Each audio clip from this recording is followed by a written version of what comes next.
라오스 정부가 믿기 힘든 결정을 내렸습니다.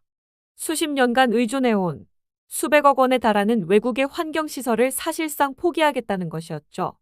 도대체 왜 그런 걸까요? 모든 것은 한국을 방문하고 돌아온 한 실사단의 충격적인 보고 때문이었습니다. 그들은 보고서에 이렇게 적었습니다. 우리가 본 것은 단순한 기술이 아니었습니다. 그것은 살아있는 생명체 같았습니다. 그런데 더 놀라운 이야기가 있었습니다.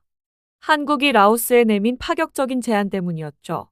그것은 우리가 알던 개발 원조와는 완전히 달랐습니다. 그리고 불과 1년 만에 모두가 불가능하다던 기적이 현실이 됩니다. 죽어가던 강이 살아나고 도시가 숨쉬기 시작했습니다. 전 세계 전문가들이 라오스로 달려와 그 광경을 두 눈으로 확인하려 했습니다. 대체 한국은 라오스에 무엇을 보여주었던 걸까요? 안녕하세요. 제 이름은 안우입니다. 저는 라오스 국가개발기획부 국장으로 일하고 있어요. 지금 우리 라오스 수도 비엔티아는 정말 심각한 환경 재앙 속에 놓여 있습니다. 거리마다 쌓인 쓰레기 산에서는 썩은 냄새가 진동하고 어머니의 젖줄 같던 메콩강은 시커먼 하수로 오염되어 죽어가는 모습이었죠. 마스크 없이는 밖에 나가기 힘들었고 아이들 피부엔 원인 모를 발진까지 생겼습니다. 해마다 우기가 오면 도시 전체가 하수와 뒤섞인 물에 잠겨요. 시장 상인들은 생계를 잃고 병원엔 물 때문에 아픈 사람들이 넘쳐났습니다. 국장으로서 저는 이 절망적인 현실에 정말 깊이 좌절했어요. 어떻게든 상황을 바꿔보려 관련 부처와 함께 범정부 긴급대책반도 만들었습니다. 하지만 근본적인 문제는 다른 곳에 있었죠. 과거 선진국이 도와서 지어준 폐수 처리 시설들이 제대로 돌아가지 않고 있었거든요. 어느 날 도시기반시설관리국 한 국장이 다급한 목소리로 상황을 보고해왔습니다. 동쪽 구역에 있는 3호 폐수 처리장이 완전히 멈춰섰다는 소식이었죠. 문제는 핵심 부품인 메인 펌프가 고장났는데 부품을 구할 방법이 막막하다는 거였습니다. 시설을 지어준 일본 기업 본사에 연락했지만 특수 제작 부품이라 최소 4개월 이상 기다려야 한다는 절망적인 답변만 들었어요. 그 4개월 동안 동쪽 구역 주민 20만 명의 하수가 여과 없이 그대로 메콩강으로 흘러갈 상황이었죠. 제 책상에는 일본 원조 사업 서류들이 산더미처럼 쌓여 있었습니다. 화려한 겉표지엔 라오스와 일본의 우정을 통한 지속 가능한 미래 같은 멋진 말들이 쓰여 있었죠. 처음엔 수백억 원짜리 최신 시설을 공짜로 지어준다고 해서 정말 감사했습니다. 하지만 운영을 시작하면서 충격적인 현실을 마주했어요. 일본은 원조라는 이름으로 사실상 기술 종속을 강요하고 있었습니다. 모든 핵심 부품은 일본 특허 기술이라 다른 나라 제품과 호환이 안 됐고 심지어 작은 볼트 너트까지도 일본 특수 규격이어서 일본에서만 사야 했습니다. 수리 매뉴얼은 전부 일본어였고 고장나면 일본 기술자를 불러야 했는데 하루에 수백만 원씩 청구되더군요. 작년에만 수리비로 수십억 원을 썼습니다. 시설을 무상으로 지어주는 대신 부품 공급과 기술 지원으로 수십 년간 돈을 벌어가는 구조였습니다. 우리가 받은 건 진짜 원조가 아니라 끝없이 돈을 지불해야 하는 더치페이나 다름없었어요. 기술적으로 완전히 묶여버린 현실은 우리 라오스를 스스로 문제를 해결할 능력이 없는 무력한 상태로 만들었습니다. 기존 시스템의 실패와 기술 자립의 부재는 저희를 깊은 절망의 나락으로 몰아넣고 있었죠. 우리는 이 굴레에서 벗어나 우리 스스로의 힘으로 일어설 수 있는 새로운 길을 절실히 찾아야 했습니다. 기존 원조 방식의 한계와 기술 종속의 현실에 대한 깊은 절망감에 시달리고 있던 그때였습니다. 공공사업교통부의 젊은 도시환경 엔지니어인 말리가 제 집무실 문을 조심스럽게 두드렸죠. 이번 환경대책반의 핵심 멤버로 참여하고 있던 그녀는 조심스럽게 들어와서 저에게 우리가 이제 새로운 길을 찾아야 하고 우리 스스로의 힘으로 문제를 해결할 수 있는 길을 모색해야 한다는 이야기를 꺼냈습니다. 말리의 눈빛에는 라오스의 미래에 대한 강한 열정과 희망이 가득 차 있었습니다. 저는 직감적으로 그녀에게 뭔가 특별한 아이디어가 있다는 것을 느꼈어요. 혹시 생각하고 있는 대안이 있냐고 물으니 그녀는 밤마다 세계 각국의 환경 정책과 성공 사례를 연구하고 있는데 정말 흥미로운 나라를 발견했다고 말했습니다. 어느 나라냐고 다시 묻자 말리는 잠시 망설이다가 바로 대한민국이라는 이름을 조심스럽게 꺼냈습니다. 저는 그 이름의 순간 의외라는 생각을 했죠. 물론 한국의 삼성, 현대 같은 기업들이 세계적이라는 것, K-팝과 드라마가 라오스 젊은이들 사이에서 큰 인기를 누린다는 건 잘 알고 있었습니다. 하지만 환경 분야에서까지 그렇게 앞서 나간다는 건 처음 듣는 이야기였습니다. 말리는 노트북을 열어 저에게 화면을 보여주었습니다. 화면 속 모습은 충격적이었습니다. 시커먼 물이 흐르는 강가에는 쓰레기 산이 쌓여 있었고 공장 굴뚝에서는 검은 연기가 하늘을 뒤덮고 있었죠. 도시기반 시설관리국 한 국장도 사진을 보더니 깜짝 놀라더군요. 지금 우리 메콩강보다 훨씬 더 심각해 보인다며 놀라워하는 모습이었습니다. 말리는 그게 1970년대 한국의 한강 모습이라고 설명했습니다. 저도 정말 놀랐어요. 우리 메콩강도 오염이 심각했지만 그 사진 속 한강은 어떤 생명체도 살 수 없을 것 같은 절망적인 모습이었습니다. 정말 한강이 맞는지 믿을 수 없다는 제 반응에 말리는 곧이어 다음 사진을 보여주었습니다. 그 순간 저는 제 눈을 의심했습니다. 같은 한강이라고는 믿기 힘든 풍경이었습니다. 맑고 푸른 물이 흐르고 있었고 강변에는 아름다운 공원이 조성되어 시민들이 평화롭게 산책하고 아이들이 뛰어노는 모습이었죠. 말리는 불과 30년 만에 완전히 달라진 모습이라고 흥분하며 설명했습니다. 하지만 칸 국장은 여전히 회의적인 표정이었습니다. 이런 극적인 변화가 정말 가능하냐며 좀 과장된 이야기 같다는 반응을 보였죠. 말리는 한국이 체계적이고 과학적인 접근을 통해 대규모 하수 처리 시설을 짓고 산업 폐수를 엄격하게 관리한 결과라고 설명했지만 칸 국장은 한국은 이미 산업화된 나라라 가능했을 뿐 산업화되지 못한 라오스에는 같은 방법이 통하지 않을 거라고 반박했습니다. 저도 칸 국장의 말에 일리가 있다고 생각했습니다. 두 나라의 경제 수준 차이가 너무 컸기 때문이죠. 게다가 칸 국장은 비록 문제가 많지만 일본 시설은 세계적으로 검증된 기술이라며 한국 기술은 상대적으로 검증되지 않았을 것이고 만약 실패라도 한다면 라오스의 미래를 돌이킬 수 없을 거라며 우려를 나타냈습니다. 차라리 기존 일본 시설 운영 방법을 개선하는 게 더 현실적이고 안전하다고 주장했죠. 말리는 당황했지만 한국의 환경 기술이 이제 세계 최고 수준이며 스마트 도시 통합 환경 관리 시스템이 혁신적이라고 계속 강조하는 모습이었습니다. 하지만 칸 국장은 우리 라오스의 현재 인프라 수준으로는 그런 복잡한 시스템을 제대로 운영하기 어려울 거라는 의문을 제기했습니다. 두 사람의 상반된 주장을 들으며 저는 깊은 고민에 빠졌습니다. 과연 어느 쪽 이야기가 맞는 걸까요? 그날 밤 저는 한숨도 잘 수 없었습니다. 말리가 보여준 한국의 충격적인 변화 사진과 칸 국장의 현실적인 우려가 계속 머릿속을 맴돌았죠. 창밖으로 보이는 메콩강의 탁한 물을 바라보며 깊은 고민에 잠겼습니다. 새벽 3시쯤 되어서야 비로소 마음을 정할 수 있었습니다. 다음 날 아침 일찍 말리를 불렀습니다. 한국에 대해 더 자세히 알아보자고 말했죠. 정확한 자료와 근거가 필요하다고 이야기하니 말리의 얼굴에 희망의 빛이 번지는 것을 보았습니다. 말리는 그 후 일주일 내내 한국의 환경 정책 관련 자료를 샅샅이 뒤져 저에게 가져왔습니다. 가져온 자료들은 정말 놀라웠습니다. 한국은 1960년대만 해도 1인당 국민 소득이 $80에 불과한 라오스보다도 훨씬 가난한 최빈국이었다는 내용이었습니다. 한국 전쟁으로 국토 전체가 폐허가 되고 국민들은 굶주림에 시달렸다고 했습니다. 그런데 불과 50년 만에 $3만 넘는 선진국으로 도약했다는 사실이 경이롭게 느껴졌죠. 말리가 흥분해서 설명했습니다. 한국은 우리와 똑같은 절망에서 시작했고 어쩌면 우리보다 더 심각한 상황이었을지도 모른다는 이야기였습니다. 자료를 보니 정말 그랬습니다. 모든 인프라가 파괴되고 아무것도 남지 않은 땅에서 한국은 포기하지 않았습니다. 선진국의 기술을 무작정 들여온 것이 아니라 배우고 익혀서 자신들만의 것으로 만들고 끊임없이 개선했다는 점이 특히 인상 깊었습니다. 특히 놀라웠던 점은 한국이 수없이 많은 실패를 겪으면서도 좌절하지 않고 계속 도전하며 배웠다는 사실이었습니다.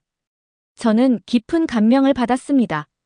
완벽한 기술을 그대로 받아 쓰는 것이 아니라 스스로 만들어가고 발전시키면서 진정한 기술력을 쌓아 올렸다는 점이 기존 원조와는 달랐습니다. 말리는 한국의 철강 산업 사례를 들며 처음엔 다른 나라 기술을 도입했지만 멈추지 않고 개선하여 결국에는 그 나라를 능가하게 되었다고 설명했습니다. 환경 기술도 마찬가지로 처음에는 유럽과 미국의 기술을 배웠지만 한국 실정에 맞게 개선하고 발전시켜 이제는 오히려 선진국에서도 한국의 기술을 배우러 올 정도라는 이야기를 들었습니다. 특히 한국의 스마트 환경 시스템은 현실적이고 실용적인 접근 방식으로 세계적으로 인정받고 있다는 내용이 저의 흥미를 끌었습니다. 저는 한국 기술 도입에 대한 확신이 강해졌지만 여전히 일본 기술에 대한 기존 신뢰를 완전히 버리지 못하고 있는 칸 국장을 설득해야 하는 과제가 남아 있었습니다. 칸 국장을 다시 불러 말리와 함께 준비한 새로운 자료들을 보여주었습니다. 한국의 개발 협력 방식이 기존 원조와 어떻게 다른지 보여주겠다고 했습니다.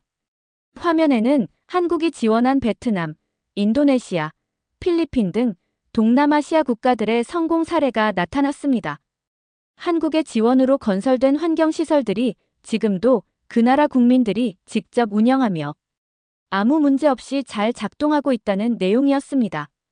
칸 국장은 관심을 보이며 정말이냐고 일본 시설처럼 고장나고 부품 구하기 어렵지 않느냐고 물어보는 듯한 반응을 보였습니다. 저는 오히려 현지 상황에 맞춰 설계했고 현지 기술자들이 완전히 이해하고 운영할 수 있도록 기술, 전수와 교육에 집중했기 때문에 더 안정적으로 운영된다고 설명했습니다. 칸 국장이 깜짝 놀라며 그럼 기술, 종속 문제가 없다는 말이냐고 되묻는 듯한 표정을 지었고 저는 그렇다고 답했습니다. 한국의 개발 협력 철학은 상대방이 스스로 자립할 수 있도록 돕는 것이 목표이며 그래서 기술 전수와 인재 양성에 가장 많은 투자를 한다는 것을 강조했습니다. 베트남은 처음엔 한국 전문가의 도움을 받았지만 3년 후 완전히 독립해서 운영하고 있으며 심지어 주변국의 기술 자문까지 해주고 있다는 사실을 이야기해주자 칸 국장은 고개를 끄덕이며 검증된 사례가 있다면 믿을 만하다는 반응을 보였습니다. 저는 더 이상 망설일 수 없었습니다. 한국 정부에 정식으로 접촉해보자고 제안했습니다. 하지만 그 전에 우리가 직접 한국의 기적이 진짜인지 두 눈으로 확인해야 한다며 공식 실사단을 구성하자고 덧붙였습니다. 그렇게 라오스 정부 최초의 한국환경기술 실사단이 꾸려졌습니다. 한국행 비행기에 몸을 싣고 저는 떨리는 마음을 주체할 수 없었습니다. 과연 한국이 우리 라오스의 절망을 끝낼 해답이 될 수 있을지 기대 반 걱정 반이었죠. 3시간 반쯤 비행해서 인천공항에 도착하자 한국국제개발협력 대표인 서 대표님이 우리를 맞이해 주셨습니다. 그는 값비싼 정장 대신 소박한 차림이었어요. 화려한 환영 행사 같은 것도 없었습니다. 따뜻하고 온화한 인상의 그는 라오스가 겪고 있는 아픔을 저희는 누구보다 잘 이해한다고 말했습니다.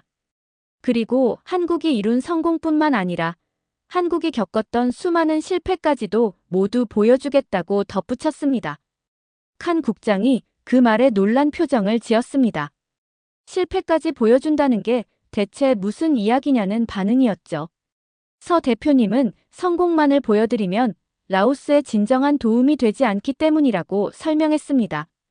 한국이 어떤 시행착오를 겪었고 어떻게 이를 극복했는지 알아야 라오스도 같은 실수를 반복하지 않고 더 빠르게 성공할 수 있을 거라고 말해주었습니다. 저는 그의 진솔함에 깜짝 놀랐습니다. 과거 다른 나라 담당자들은 항상 완벽하고 화려한 모습만 보여주려 했는데 한국은 실패까지 공개한다니 이런 접근 방식은 정말 처음 경험하는 것이었습니다. 우리를 안내한 곳은 번쩍이는 첨단 시설이 아니었습니다. 경기도에 있는 한 중소도시에 위치한 통합환경관리센터였죠. 건물 외관도 크지 않고 소박한 모습이었습니다. 칸 국장은 혹시 우리가 잘못 온 건 아닌가 하는 표정을 지으며 실망감을 감추지 못하더군요. 이런 하수 처리 시설은 일본 원조로 라오스도 가지고 있다는 듯한 반응이었습니다. 서 대표님은 조용히 웃으며 겉모습에 속지 말라고 진짜는 안에 있다고 말했습니다. 중앙관제실에 들어서자 저는 숨을 쉴 수 없었습니다. 거대한 스크린에는 도시 전체의 환경 정보가 한눈에 들어왔죠. 하수 흐름량, 폐기물 수거 차량의 실시간 위치, 각 처리 시설의 가동 상태까지 모든 것이 실시간으로 표시되고 있었습니다. 서 대표님은 이것이 단순한 하수 처리장이 아니라 도시의 모든 환경 데이터를 분석하고 미래를 예측해서 스스로 최적의 운영 방식을 찾아내는 스마트 통합 시스템이라고 설명해 주었습니다. 인공지능, 빅데이터, 사물 인터넷 기술이 결합된 최첨단 시스템이라고 했습니다. 그때 갑자기 스크린 한쪽에 노란색 경고등이 깜빡였습니다. 3구역 유기물 농도 급증 예상이라는 문구가 떴습니다. 폭우로 인한 오수 유입을 시스템이 미리 예측한 것이라고 설명하며 지금부터 어떻게 대응하는지 지켜보라고 했습니다. 젊은 한국 엔지니어들이 침착하게 컴퓨터를 조작하여 처리 용량을 조절하고 다른 구역으로 부하를 분산시키는 모든 과정이 불과 3분 만에 완료되었습니다. 칸 국장은 충격에 휩싸인 듯한 표정이었습니다. 일본 시설은 문제가 터진 뒤에야 겨우 수습했는데 이곳은 문제가 생기기도 전에 미리 대응하고 있다는 듯한 놀라움을 표현했습니다. 서 대표님은 예측과 예방이 핵심이며 문제를 기다리는 것이 아니라 미리 막는 것이라고 설명했습니다. 저는 정말 놀랍다며 이것이야말로 살아있는 시스템이라고 생각했습니다. 그런데 서 대표님은 더 놀라운 것이 따로 있다며 미소를 지었습니다. 이 시스템을 운영하는 엔지니어들을 보라고 했습니다.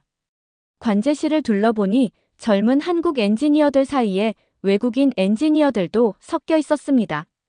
베트남, 필리핀, 인도네시아에서 온 연수생들이 이 시스템을 배우고 있으며 자기 나라로 돌아가면 똑같은 시스템을 직접 구축하고 운영할 예정이라고 했습니다.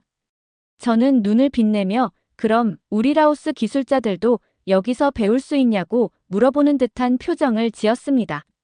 서 대표님은 그것이 바로 한국의 방식이라며 기술을 주는 것이 아니라 기술자를 키우는 것이라고 말했습니다.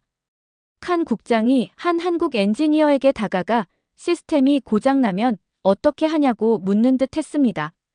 젊은 엔지니어는 자신 있게 자신들이 직접 고친다고 모든 부품의 도면과 제작 방법을 알고 있고 필요하면 자체 제작도 가능하다고 답하는 모습을 보였습니다.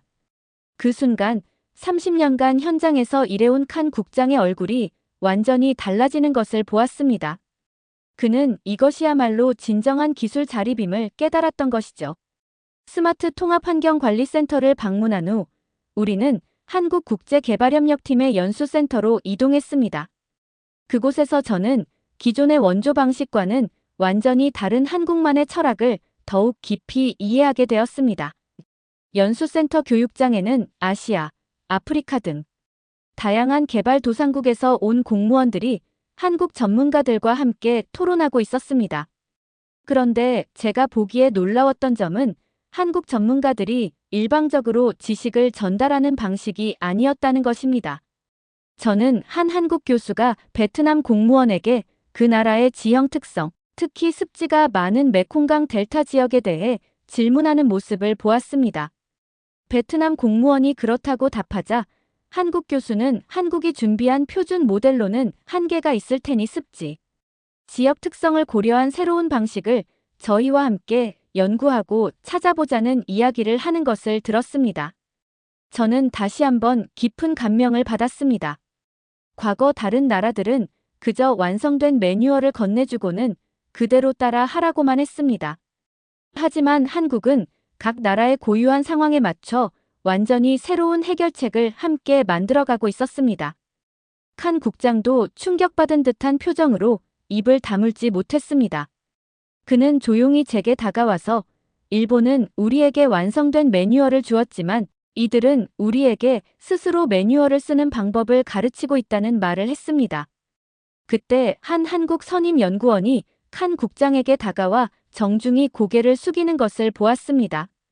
그는 라오스의 비엔티안 환경 데이터를 분석했지만 그 숫자들보다 30년간 현장을 지켜온 칸 국장님의 생생한 경험과 지혜가 훨씬 더 소중하다고 말했습니다. 저는 그 순간 칸 국장의 마음속에 쌓여있던 불신과 회의감이 눈 녹듯 사라지는 것을 느낄 수 있었습니다. 과거 다른 나라의 원조를 받을 때는 그저 수혜자에 불과했던 칸 국장이 한국에서는 존경받는 전문가이자 라오스의 현실을 가장 잘 아는 파트너로 인정받고 있었던 것이죠. 칸 국장은 다시 제게 다가와 나지막이 말했습니다. 자신이 틀렸던 것 같고 라오스가 가야 할 길이 바로 이곳에 있었다는 속마음을 내비치는 듯 했습니다. 한국국제개발협력팀의 서 대표님은 우리를 별도의 공간으로 안내하여 더욱 솔직하고 깊은 이야기를 들려주었습니다. 한국도 처음에는 많은 실패를 겪었다는 이야기를 들었습니다. 1970년대에 선진국 기술을 그대로 가져다 썼지만 한국의 현실과 맞지 않아 대부분 실패했고 그제야 기술은 그 나라 사람들이 이해하고 활용할 수 있을 때 비로소 진짜 기술이 된다는 것을 뼈저리게 깨달았다는 것입니다. 그래서 라오스에 한국 기술을 그대로 이식하는 것이 아니라 라오스의 기후, 지형, 문화, 경제 수준을 모두 고려한 라오스 맞춤형 새로운 기술과 시스템을 함께 만들고 싶다고 했습니다. 저는 눈을 빛내며 그럼 라오스만의 독특하고 최적화된 환경 시스템을 만들 수 있다는 말이냐고 물어보는 듯한 표정을 지었고 그는 그렇다고 답했습니다. 가장 중요한 것은 라오스 기술자들이 그 시스템을 완전히 이해하고 스스로 개선하고 발전시킬 수 있도록 만드는 것이라고 강조했습니다. 10년 후에는 라오스가 메콩강 유역의 환경기술 허브가 되어 주변국의 기술 자문까지 해줄 수 있을 정도로 말이죠. 저는 온몸에 전율을 느꼈습니다. 이것이야말로 진정한 개발 협력, 즉 기술 원조였습니다. 물고기를 주는 것이 아니라 물고기 잡는 법을 가르치는 것을 넘어 스스로 양식장을 만들 수 있도록 돕는 방식이었죠. 정말 그런 미래가 가능하냐고 조심스럽게 물었습니다.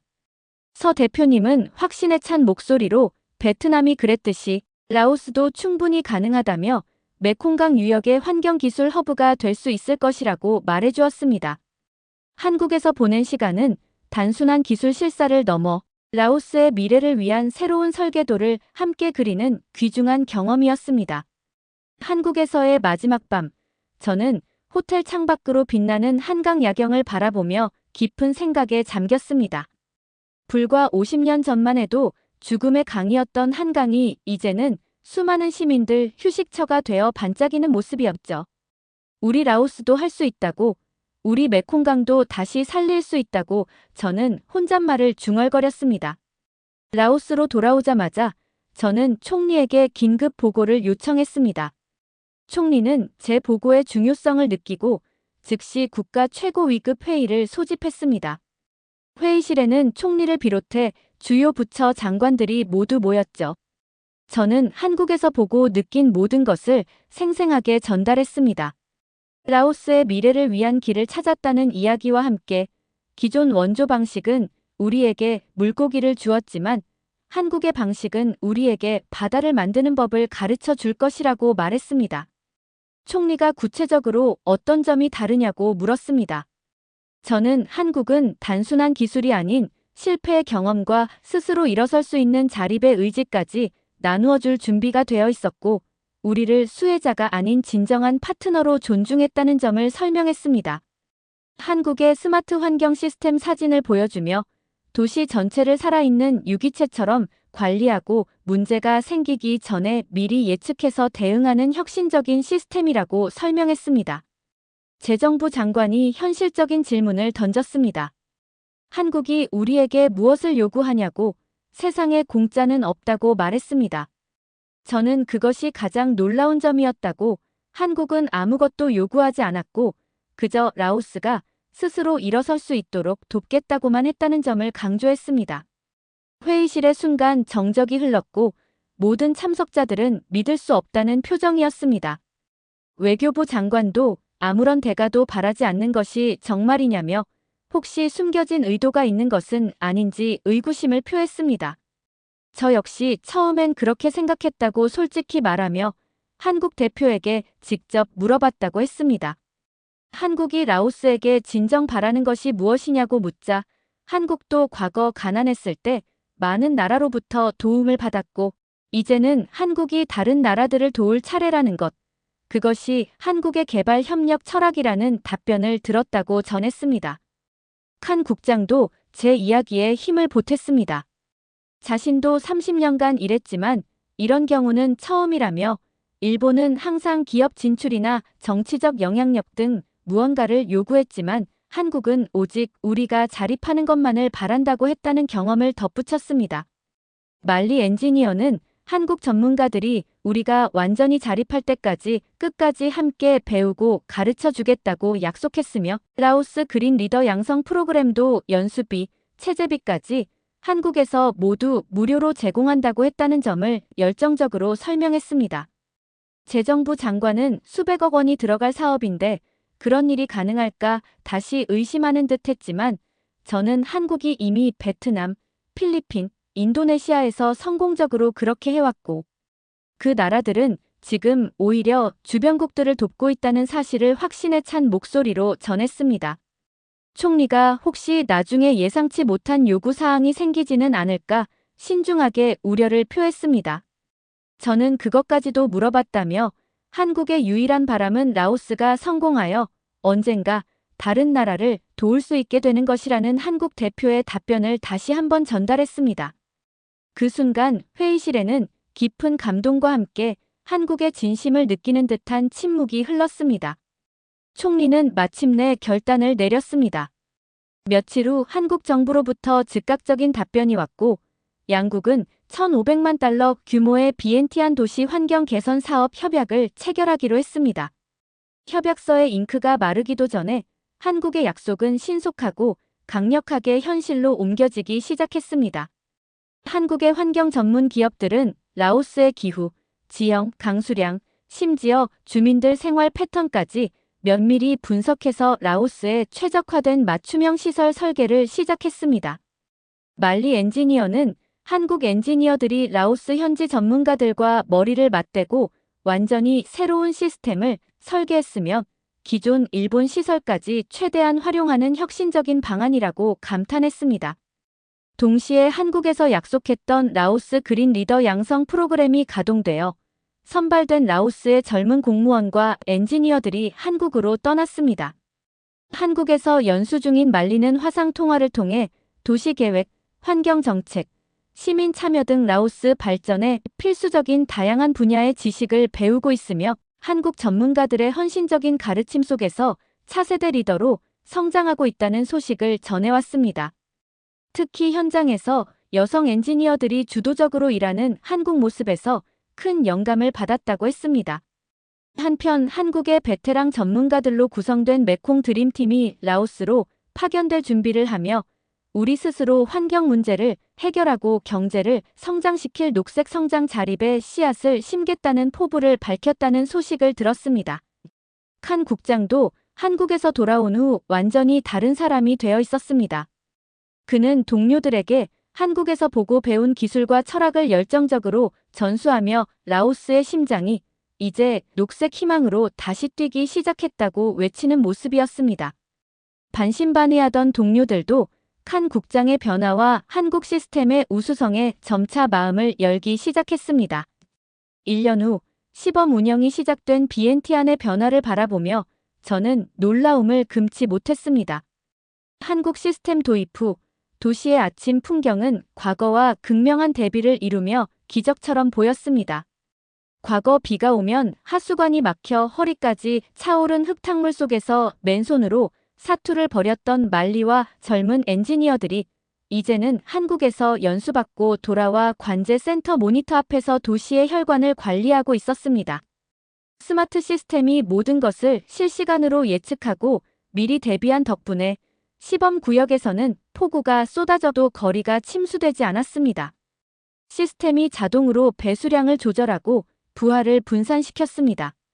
시범구역 시장에서 과일 가게를 운영하는 한 아주머니는 비가 와도 가게 걱정을 하지 않아도 된다며 한국이 선물한 것은 깨끗한 거리뿐 아니라 바로 안심이라고 말하는 것을 들었습니다. 옆 가게 주인도 거리가 깨끗하니 손님이 더 많이 찾아온다고 기뻐하는 것을 보았습니다. 분산형 폐수 처리 시설의 시범 운영이 시작된 강가에서는 아이들의 맑은 웃음소리가 다시 울려 퍼졌습니다.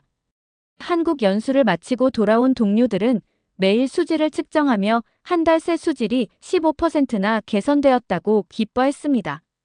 강가에서 평생을 살아온 한 늙은 어부는 맑아지기 시작한 강물을 보며 감회에 젖어 말하는 것을 제가 들었습니다. 한국 사람들이 우리에게 강물만 돌려준 게 아니라 우리의 삶과 아이들의 미래를 돌려준 것이라고 했습니다. 그의 손자는 옛날 할아버지가 이야기해주던 큰 물고기도 봤다며 자랑하는 것을 들었습니다. 시범구역에서 시작된 이 작은 변화들은 곧 도시 전체로 확산될 예정이었습니다.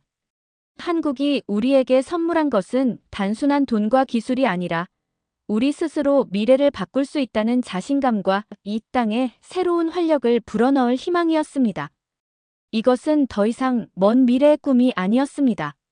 오늘도 한국 전문가들은 라오스 현지에서 라오스 공무원들과 함께 땀 흘리며 라오스에 맞는 새로운 녹색 정책과 기술을 함께 만들어가고 있고, 한국에서는 또 다른 라오스 연수생들이 자국의 미래를 바꾸기 위해 헌신적으로 공부하고 있습니다. 조용히 그러나 확실하게 세상을 변화시키는 대한민국. 한때 도움이 절실했던 나라가 이제는 다른 나라의 희망이 되어주고 있습니다. 라오스의 메콩강이 다시 맑아지는 모습을 보며 저는 기적처럼 살아난 한국의 한강을 떠올렸습니다. 절망에서 희망으로, 가난에서 풍요로, 어둠에서 빛으로 걸어온 한국의 길. 기술을 전수하는 것이 아니라 꿈을 심어주는 것, 시설을 지어주는 것이 아니라 미래를 함께 그려나가는 것, 진심으로 상대를 파트너로 존중하고 실패까지 나누는 한국의 철학이 라오스 기술자들이 스스로 도시의 미래를 설계하게 만들었습니다. 도움을 받았던 나라가 다시 누군가를 도울 수 있는 나라가 된다면 그것이야말로 진정한 개발 협력의 완성이라고 저는 믿습니다. 여러분, 오늘 우리는 라오스가 겪었던 절망적인 환경 문제와 기술 종속의 아픔을 함께 느껴보았어요. 하지만 한국의 진심 어린 협력과 자립을 돕는 개발 철학을 통해 희망을 발견하고 기적을 만들어가는 감동적인 여정을 만났습니다. 사연을 전하는 저 또한 가슴 벅찬 감동과 큰 울림을 받았습니다. 진정한 파트너십과 서로 돕는 마음이 얼마나 큰 변화를 일으킬 수 있는지 다시 한번 깨닫게 되었어요. 이런 감동적인 이야기들을 계속해서 만나보고 싶으시다면 채널 구독과 좋아요, 알림 설정을 꼭 부탁드려요. 여러분의 응원이 저희 채널이 더 많은 희망적인 이야기들을 발굴하는 데 큰 힘이 됩니다.